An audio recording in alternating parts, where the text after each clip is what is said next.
Review over. I mean, I just showed you everything you need to know. This kit is incredible. Go buy it. Gun Plaiobot out. Of course, I'm just kidding. Now it should go without saying that this kit isn't perfect.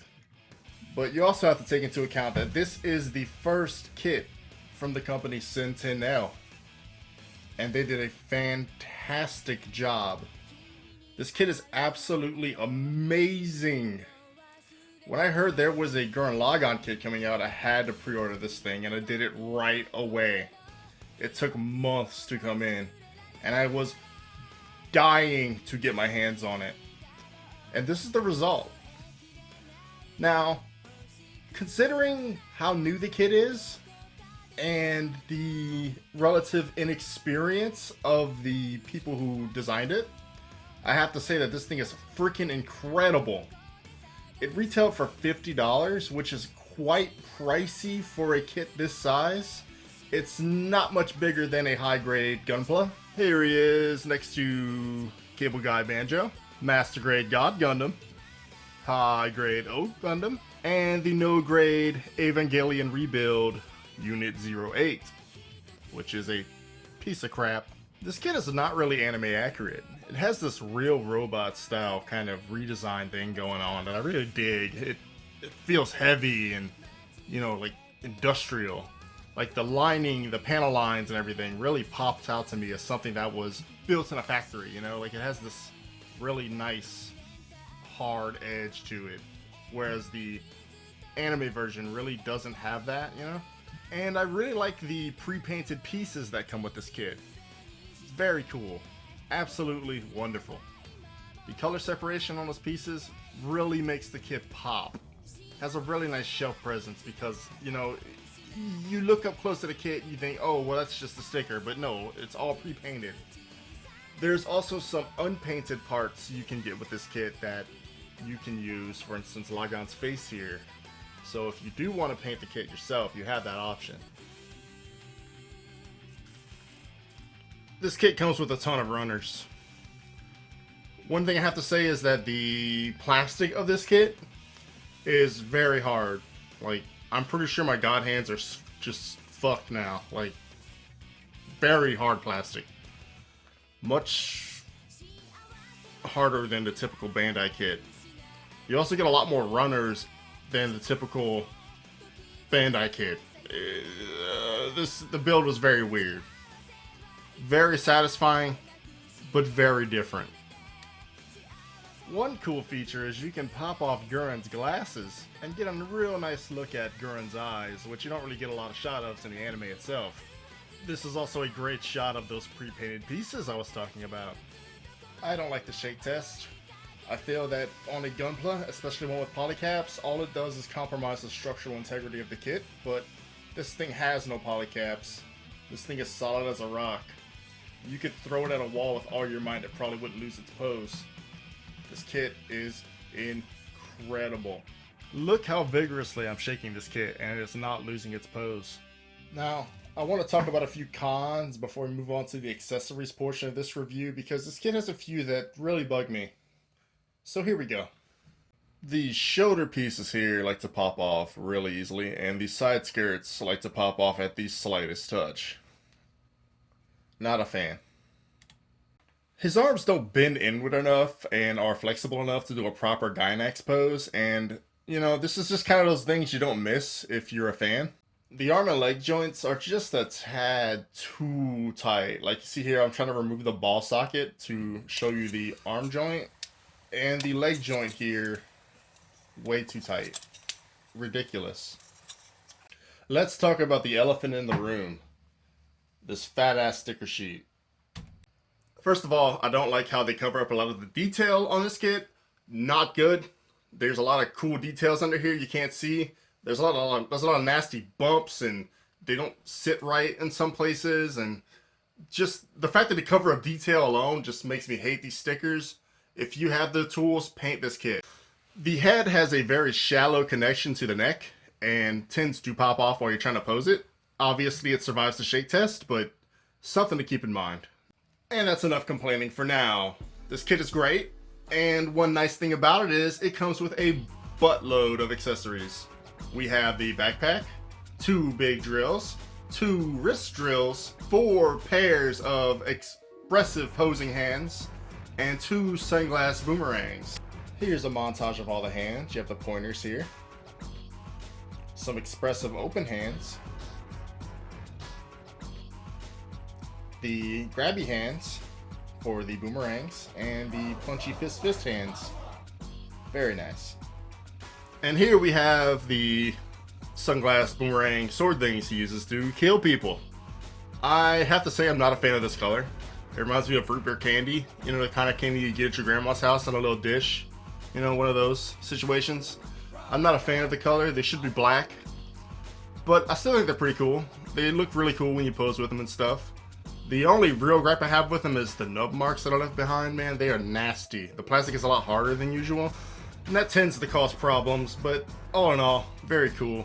You put them on like this, obviously. You just slot them into the hands, just like that. And one thing that's nice is that these things stay in those hands, man. Like, look at this. Ridiculous. Then you just pop it on in. Then you just take the other one, you pop it on in like that. Yeah. Oh yeah, it's good. This is a very cool piece. I love the sharpness of the design here. Once again, my only real gripe is the color and the nub marks. Those are some nasty nub marks, man. I wish I got a better shot of those, but trust me, they're pretty bad. All in all, very cool. Here is the backpack, and it is very cool. It has a little bit of flex here, and a minor transformation gimmick. The wings can pull out and fold down and all the way up. Very cool. They tend to hold their pose very well, too. I must say, the level of detail on this piece is very nice. I really like all the panel lines here. Very mechanical, very industrial. Once again, it has a very kind of real robot redesign thing going on. I really dig it. To pop on the backpack, all you gotta do is put it into these little tabs on his back. Very easy. Here he is doing a 360 spin with that big old backpack on, and man, it looks cool. Not really much to say. Just look at it. What a Chad. And here are those big old wrist drills that you get when he fights Adine in the anime. And they're pretty simple. You just pop in your hand of choice into this little slot here. Like that. And the other one. Like that. Very simple. Removing the wrist part from his arm here is a little difficult, but if you put your thumb right here, you can just pull it out real easy. And you just pop the drills in. Once again, remove this with your thumb. Pop the drill in. Very easy. And there he is with his big old drills. Very cool. Fucking love Gurren Lagann. And here we have the Giga Drills for his Giga Drill Breaker. I love the design. I don't like the nub marks and the seam lines. Slap some paint on these though and they'll look great. Put some green in the divots there. I wish there was a really big one, like in the show. But it's no deal breaker. You just pop them in like this. Pop out this hand and wrist section. Put the drill on. And there you go. Here he is with the drills equipped. I really like the drills. My only complaints again are the nub marks and the seam lines. So while I complain about the price, you pay a lot but you get a lot. You can pull off just about any pose you can imagine with these accessories and they're all pretty cool. Especially if you're into customizing and painting your kits, you'll get a lot of mileage out of these accessories. But moving on to the articulation. The articulation for the most part is pretty standard stuff. But there's a lot of really neat engineering gimmicks in this kit that definitely need to be talked about. Starting off with the backpack. You get a little wiggle room with the wings tucked in, but when you pull the wings out, you get a full 180 rotation here on this hinge joint. The head is on a ball joint, and it do what a ball joint do. You got front to back, side to side.